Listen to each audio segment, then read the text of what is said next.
В городской мечети Такпа ежедневно свои религиозные знания пополняют более 70 человек. Занятия разделены на две смены.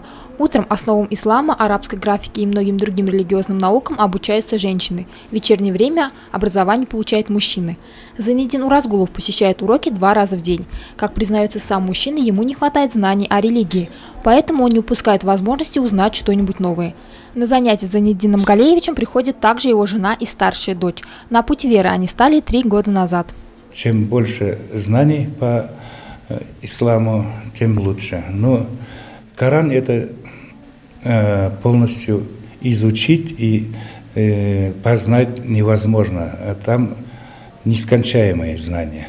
У всех стремление одно – получить образование, изучить арабский язык, и всем охота на арабском языке прочитать и познавать Коран. Намаз – один из 5 столпов ислама, который должен соблюдать каждый мусульманин. Миниса Газин начала намаз читать прошлой весной, а посещать занятия стала лишь 2 недели назад. Уроки посещаю, чтобы изучать арабский язык, Коран хочу на арабском языке читать.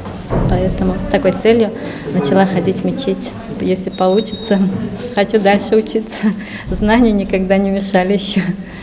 Многие сибайцы после посещения подобных курсов продолжают свое обучение в высших религиозных учебных заведениях, а в перспективе планируют провести мусульманский КВН. Альфия Янчурин, Радмир Исангулу, Гульгина Раскильдина, телекомпания СТВ.